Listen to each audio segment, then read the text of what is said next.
All right, so yesterday, for the second year people, we had two people come in to class at 9 o'clock. The first one is a woman who works for Tech Systems, which is an IT staffing firm out of Madison. All right, she came in here, and there was another woman who came in here with her who works for CUNA in Madison. If you've never heard of CUNA, it's Credit Unions of North America. And what they do is they actually have people that they hire in as interns, okay? They pay them, to my knowledge. I wasn't there for that part, but I think they pay them.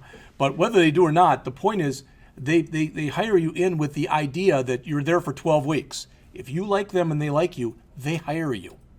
It is a full-time programming position, all right? And she's going to come back in September. And she's going to see what interest people have. Now, granted, it would be like, well, wait a minute. So I'd be doing an internship after I already graduated? No, you'd still be being hired in as an intern, but the idea is it would lead to full-time employment. All right? And she was real happy with what she saw here yesterday, although other than John and I, Luke asked a couple questions, and I think Zane asked one or two, but people weren't real talkative. So, all right. So we left off last time. We're doing the second program. So please make sure that you're in this payroll one, all right? Otherwise, you're just going to be changing your original, all right? Not that that's a big thing, not one way or the other.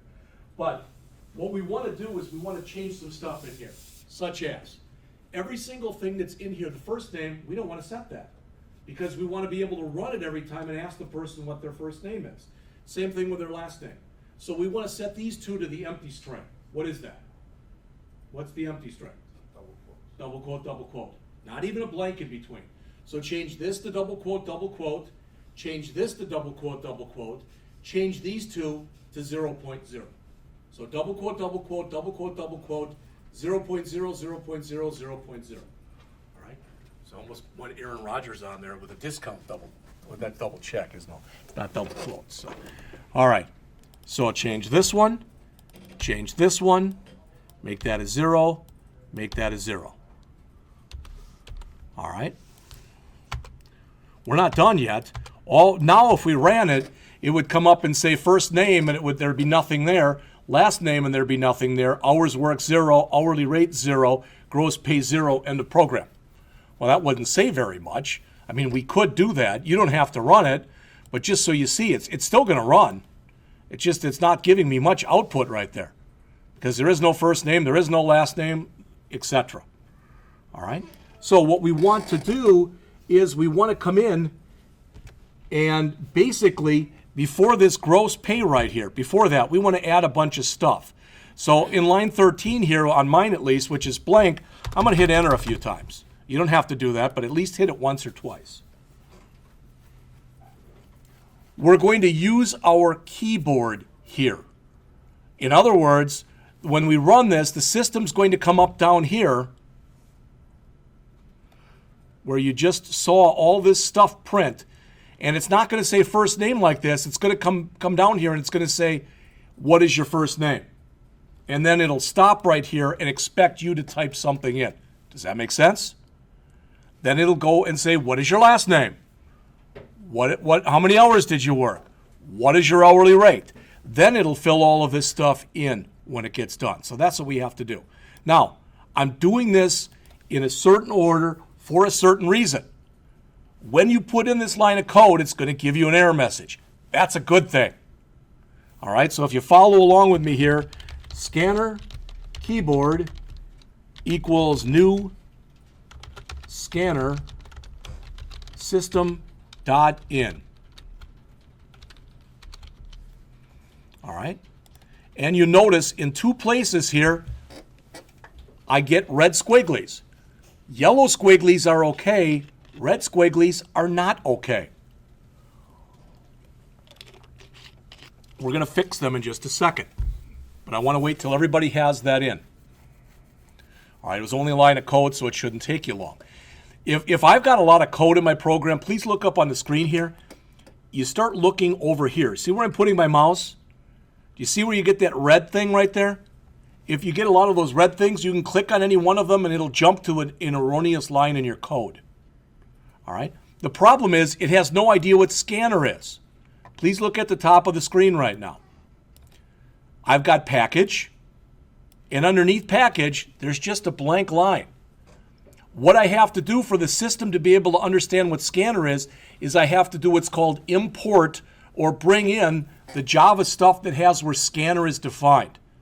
Now I could type, the line we could type in ourselves, it's import java.util.scanner. We could type that in, but we don't have to. Again, there are smarts built into our editor. So if I take my mouse, you can all do this. If you take your mouse and you put it over the word scanner, see how it comes back and it says 7 quick fixes available? Most of the time you'll want to choose the top one, most of the time. So I'm going to choose import scanner Java util right there. I'm going to highlight it, click, and boom. See what it put in here? It just added that line to the top of my program. Again, I could have keyed it in myself. All right? But I let the system put it in for me. And you'll notice when I do that, it's not red anymore. The red's gone here, but it's now yellow because it says, well, you got this keyboard thing that you created, but you're not using it anyplace because technically we're not using it yet. We have to type in 8 lines of code. It's basically almost the same 2 lines and then copying it 4 times. Okay? So I'm going to come down here right after my scanner line and I'm going to say system.out.print, not print line, but print. Please input first name. And I put a blank space there. Okay? Then I'm going to say, first name equals keyboard dot next line. All right? I'll let you put that in.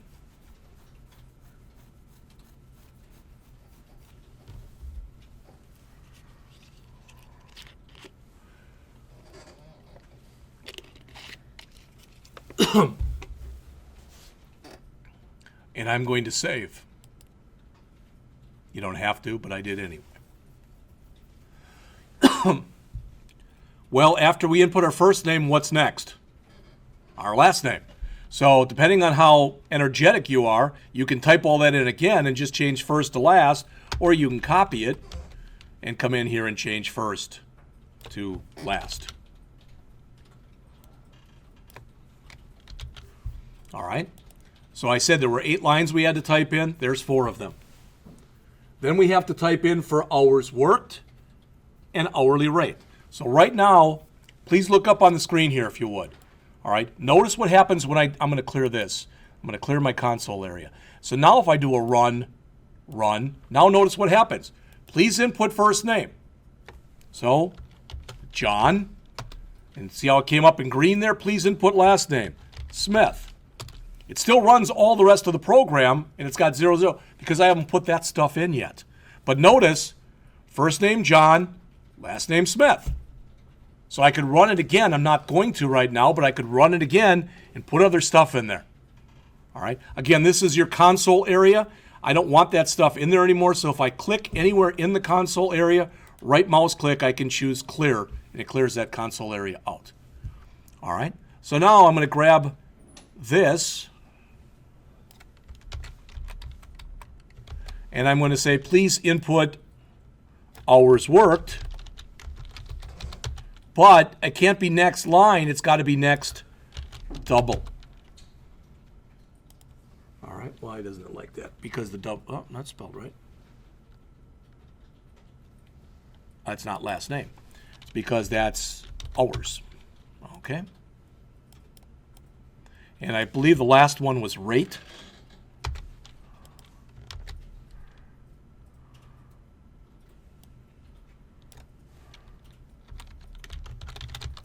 And this will be rate.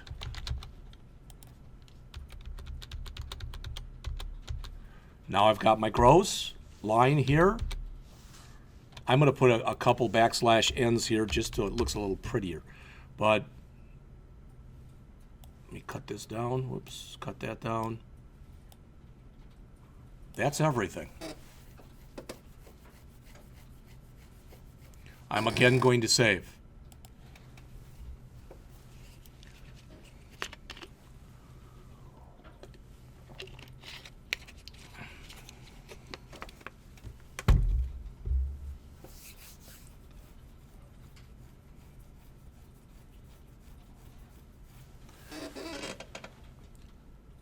One thing, because we're basically done with this program, please look up on the screen. Do you notice we still get a warning here? This is going to be the only time in the semester where I'm going to be using this scanner and keyboard. The only time. Because it's a pain in the butt. And what the system says here, says, well, right now it says you're never closing your keyboard. So it's open. And what it's trying to tell you is, well, since that keyboard technically is open, if somebody got into your code, they could possibly attack it and do bad things. So where it says suppress resources to keyboard or add it to main, I'm just going to you choose the first one. You don't even have to do that. All right, but it added this line of code up here. Yes. There is also a close. Yes, there is a close. I don't even want to get into that. All right, but you're right. Yeah, we could have said keyboard.close at the bottom too. Yeah. All right, so I'm saving this. I'm going to run it one more time. Let me grab my console area and make it a little bigger again. All right, so I'm going to do a run. There's please input first name. Typically, you have to actually click over here. So Jeff. Input your last name, Scott. Please input hours worked, 168. All right. Your hourly rate, well, what's what it should be, $100. And then finally, all right, $16,800. Does all that make sense? Really, the only processing that we're doing in this program, the only actual processing that we're doing in the entire program, is that line right here. That's all the processing where we're figuring out the gross. All right. The rest of the stuff, this is all inputting, all this, and that's all outputting. All right. I mean, I used to go over a big song and dance, a big spiel about it, but the whole act of what you're doing is you are converting inputs into outputs. You've got 5 inputs. In the last one, 4 of them were set for us, and 1 we were calculating. In this one, we're inputting 4 of those values. All right, and John mentioned this, it's a good point. If I didn't want this line in here, that suppress line, okay, that thing will come back. Now I can also go down to the bottom of my program, and I can type in keyboard.close. That's actually probably a cleaner way of doing it. All right, you don't have to do that. Again, the only time you have to worry about this is if you're using a scanner. This is the only time during the semester I use a scanner. All right. All right, the good news is when I look over on the side here, I see nothing in yellow, I see nothing in red, and as I look through my program, I see nothing in yellow, and I see nothing in red. All right, so I should be able to, again, one last time, do a run, put different stuff in here this time. Please input first name, Mike, last name, Jones, hours worked, 50, hourly rate, 10. We're not doing anything in here with overtime or anything. We'll get to all that stuff. We'll get the if statements, we'll get the loops, and all the other good stuff that you did in JavaScript. We'll go through the same stuff in here. Again, I've got some blank spaces right here, those blank spaces that you see in blue right there. And the reason that I've got those is I added 2 \n before I started to print anything out. You didn't have to do that. All right? Questions on that one? The logic's the same. Yes. Commenting the end of the functions and stuff like that. Oh, in here you mean? Yeah. Yeah, what you'll see, John brings up a good point. The way I usually write these, and I'm not putting in a lot of comments now, but the way I usually write these is like this.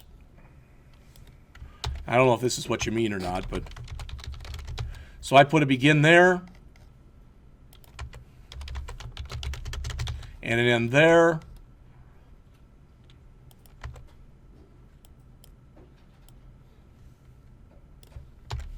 And another begin here. And another end down here. All right, you don't have to do that. The program doesn't run any better. You could make a case to say it maybe runs a little slower because there's more comments that have to be ferreted out by the compiler. But I always go back to this, and maybe you've heard me say it before. I still remember that.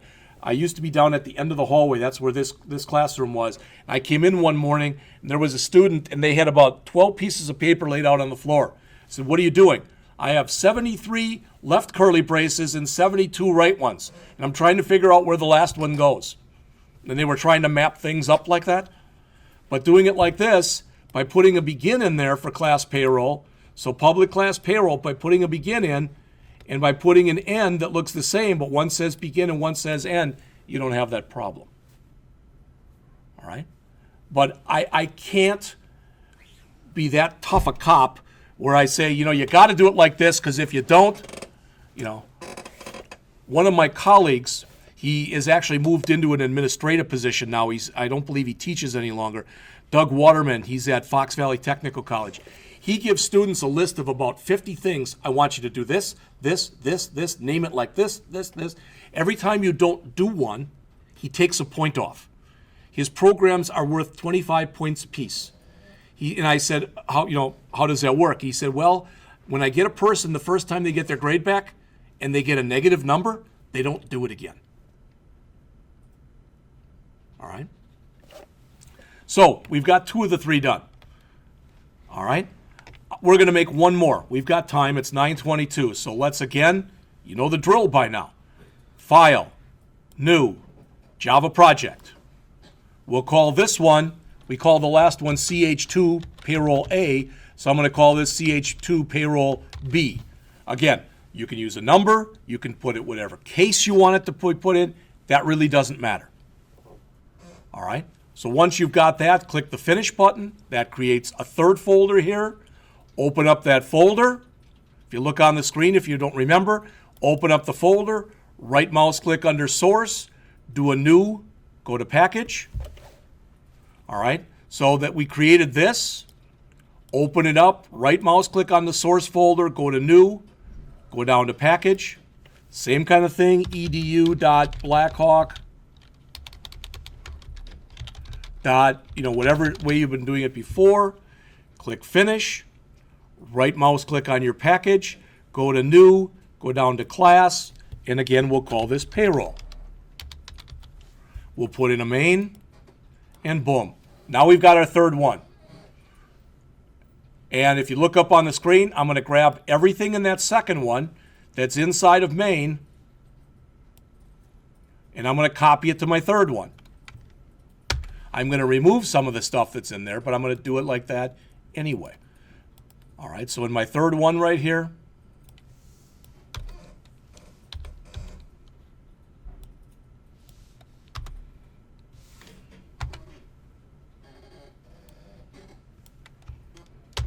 so now my third program looks exactly like my second one does. All right, there are changes I'm going to want to make. This program, when we run it, it's actually 4 or 5 lines shorter than the last one.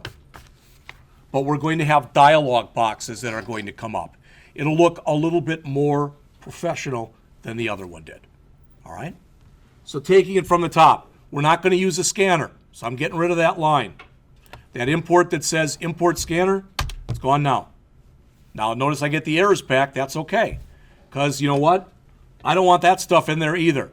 I want to take all that stuff I added in the last program, that scanner and all all those other things. I want to take those out. All right, I want to take out the keyboard.close at the bottom of the program. So I want all that out. So I'll give you a second to do that and catch up.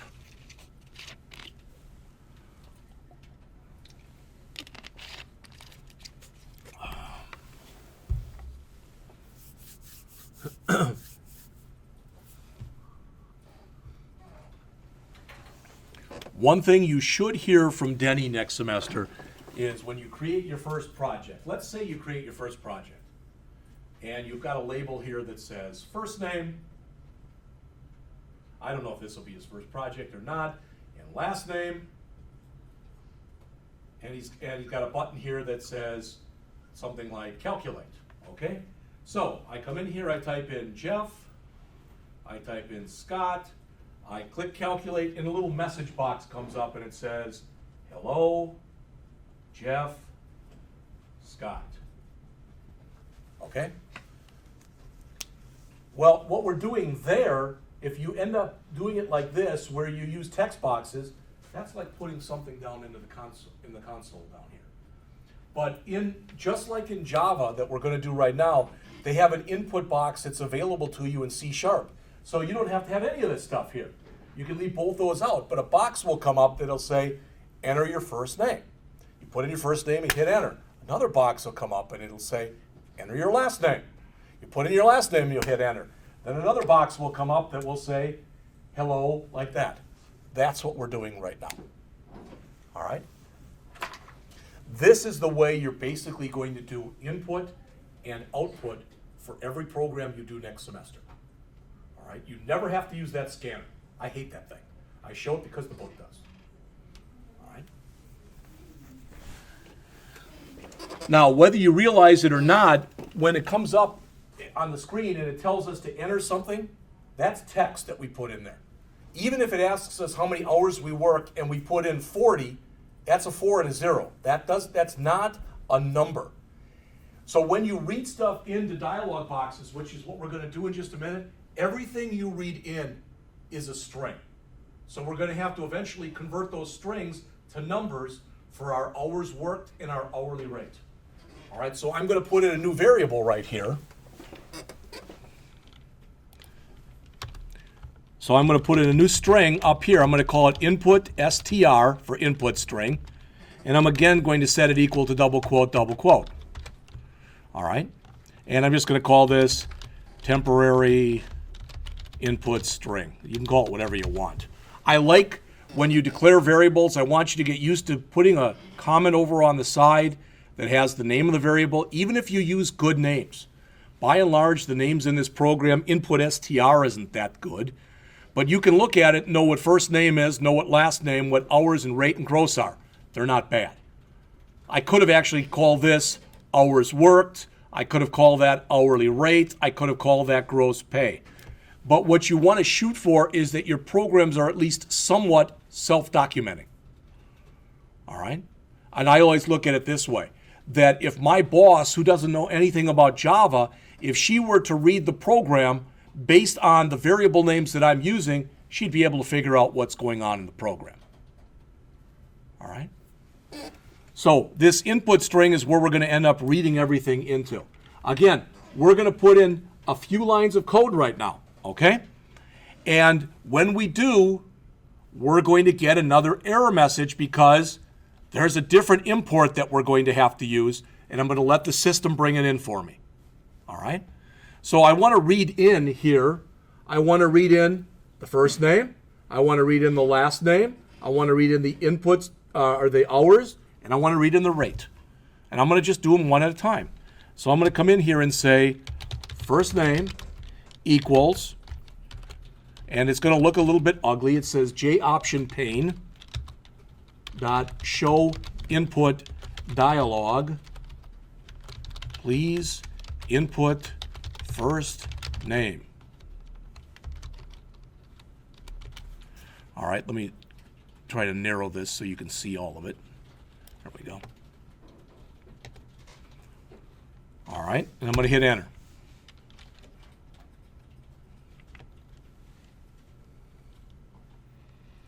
And I immediately want to do the same thing with my last name.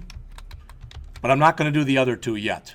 So I'm just going to put in here last name equals and have it say please input last name. All right, I'm going to start with those.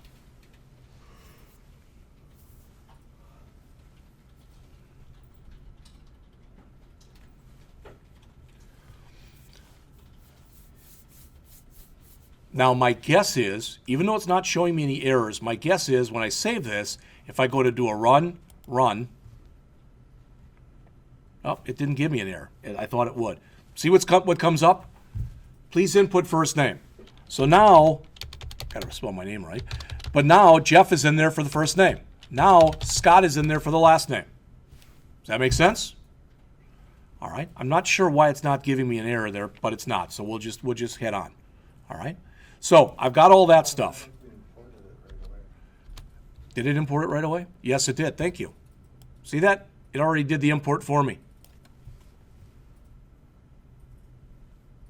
All right. In the last program when we imported something, it was java.util.scanner. This is Java X. Anything that ends with X like that, they're newer. All right. All right. So that's going to handle the first name and the last name. Well, what's the next thing to do? Well, the next thing is the hours. But please look on the screen here. Don't type this in. If I were to do this,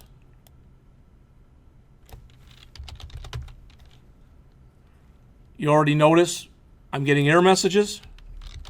Why do you think I'm getting those error messages? What kind of variable is hours?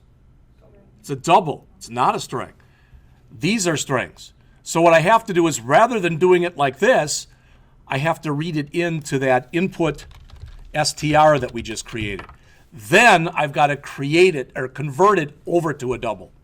So I want to do that. It says please input hours. Now I want to say hours equal double dot parse double input str. All right, so I'll let you put that in, and I'm going to copy it again. And this time I'm going to say, instead of please input hours, I'm going to say please input rate. And I'm going to say here rate. Whoops, not like that, I'm not.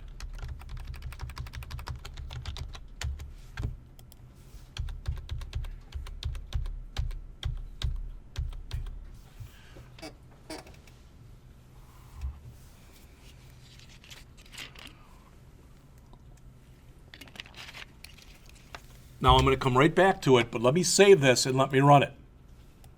All right, so run. Please enter first name, Jeff. Please enter last name, Scott. Please enter hours, 40. Please enter rate, 10. That all worked fine. The problem is, right now, it's still printing all that stuff down here. We don't want that. We don't want those system.out.print lines anymore. Okay? We want a better dialogue. We want it to be more interactive, so that's what we're going to do. So all that stuff at the bottom here, all those system.out.print lines, we can get rid of all of them. Okay? Now, before we do, let's take a look at what's in here. We added that variable. That variable that you see right there in blue, that's as though we put something like that in here where we said hours and we said rate. Remember, those values that get put into that message box, they're strings. So we're saying put them into a variable called input str for input string, then immediately convert. Double.parse double means convert that input string to a double and type in hours. You'll notice if I run this, this is going to happen to everybody next semester. All right, please enter your first name, Jeff. Please enter your last name, Scott. Please enter hours. Oh, I didn't work any, so I'm just going to hit enter. What happened when I hit enter? I get an error message because the system is trying to take that blank and convert that blank over to a number. It can't do it. So I get an error message in there. It's called a number format exception. Not only that, if I take my mouse and I click on it, All right, I guess it doesn't show it from here, but I can go back to that java.sun.com that I showed you, and I can find out everything I want to know about that exception. All right? So I'm saying, read in the first name. Since these are both strings, I don't have to convert them. But the other two are doubles, so I do have to convert them. After I've done the conversion, then do my calculation as I did it before. All right? So I could keep most of this, but I'm just going to get rid of it and just start typing. So this is a J option pane. The other one was a show input dialog. This is .show message dialog. So the input is on the input side. The show message dialog is on the output side. All right? And you get this stuff that the system gives you. Now, I'm going to tell you something, and just so you know this, when you use this show message dialog, if you look up on the screen, you have to put in null with a comma. What that does is it's going to show that right on the middle of the screen. That's what the null part does right there. It automatically centers your output on the middle of the screen. And that's the default, so we're just going to keep it that way. All right, then we're going to put other stuff in here, but I'm going to put each one of these, I'm going to format it just so you can see it a little easier. Let me hit enter a few times to open up some blank space in here. All right, so first name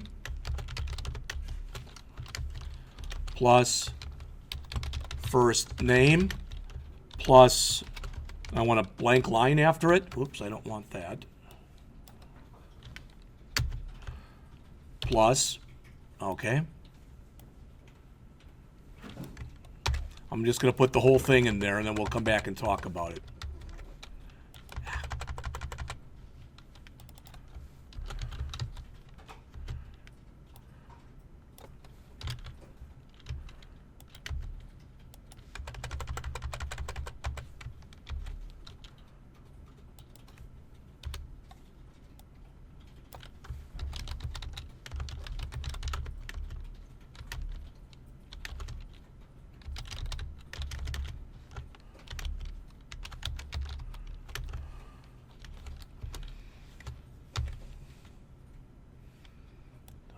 That.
And that's the whole program. Let's double check and make sure that it works. So I'm going to clear my console area.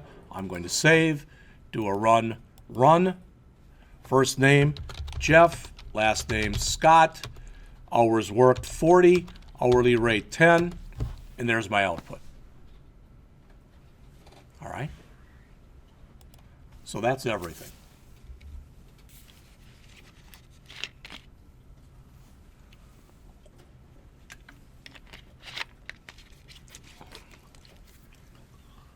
Laura came in this morning and said, "You know whose seat I'm sitting in today?" I thought about it. I didn't say it. I'm not in your seat. I'm not in your seat. So what we've done over the course of 2 hours here is we've written 3 programs. The first program had values hard-coded in. The second program, we used the scanner, which is a little archaic, all right? And in the third one, we used both the show input dialog to bring up an input dialog box and the show message dialog to bring up an output dialog box, all right? And you may have noticed this editor is also linked up to Java itself. In other words, if I take my mouse and I put it over here, see what I get? It's grabbing the actual documentation from Java for this. All right. Now, again, if it didn't totally make sense, if it didn't all work for you or whatever, I wouldn't let that throw you very much. I really wouldn't. But is there anything that we did that doesn't make sense to you, as far as what we did? That's what's more important to me.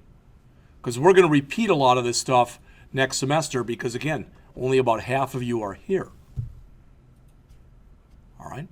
You're going to notice a lot of similarity, again, between this class and the C# class. Questions? All right, that's all that I had then. Next week, what I'm going to do is I'm actually going to go over again. I'm going to go over the first chapter in the book for the 152, 167 class. All right, and that is the Angular JS, JavaScript, and jQuery all in one. I'm going to go over chapter 1 in that book on Monday and Wednesday. And that'll be it for the class then.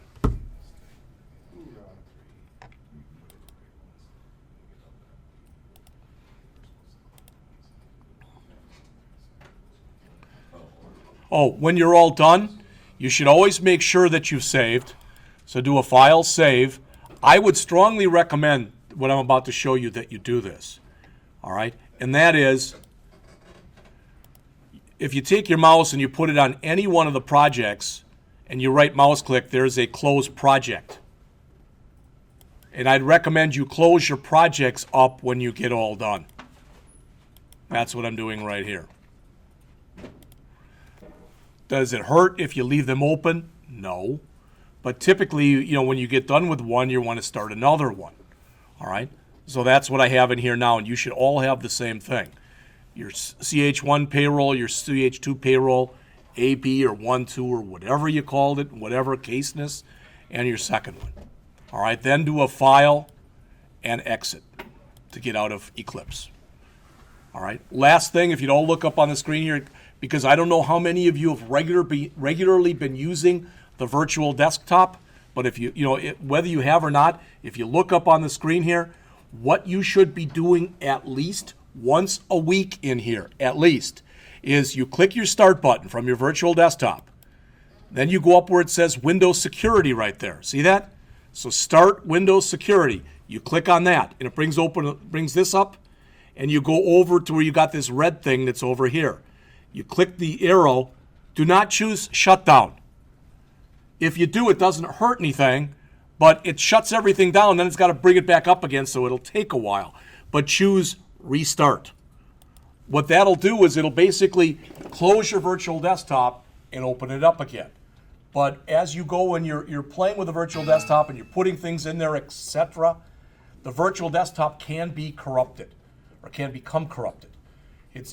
One thing you want to make sure is that you're able to get into and out of it all the time. So at least weekly, you should do that. All right? I tend to do it at the end of the week. Some people do it at the beginning of the week. It doesn't matter. You don't have to do it every time, but you should do it at least once a week. If you have problems with your virtual desktop, you come see me. All right? And then ideally, you'll end up sending me a screenshot. I let Terry Prindle know. Guess what the first question always is from Terry? Did they restart the virtual desktop? That's always the first question. And if I say, yeah, Roger had a problem, yes, he already restarted it, and this is the message he's getting, then he knows how to debug it. If I say no, or if I say I don't know, the first thing he will always say is have them restart the virtual desktop. He'll always do that. So I'm skipping the middleman, as they say, by doing it that way. All right? If you go out to the P drive for the CSP lab assistant folder. All right. Everybody hear this?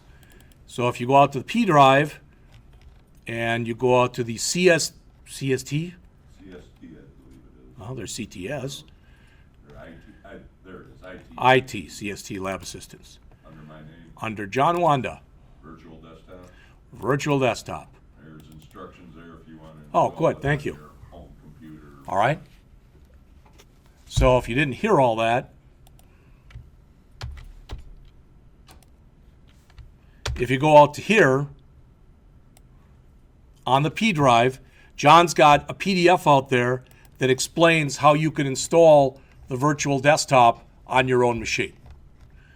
When you do click this that says, I agree, this is not a joke, okay? It's great that IT lets us do this. If somebody says, I agree, and starts putting porn and other stuff out there, they're going to revoke all these privileges. We won't be able to do this. You are the only group of people that I know of that can get to your P drive and your H drive from home. The only people on this campus that I know of. All right? I think they're gonna start doing it for network. Yeah, I wouldn't be surprised. They've been belly aching for years and saying how that's unfair. And then they asked me what I thought, and I just,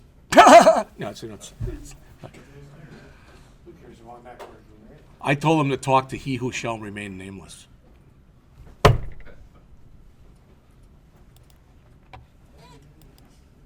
So there it is, if you do want that.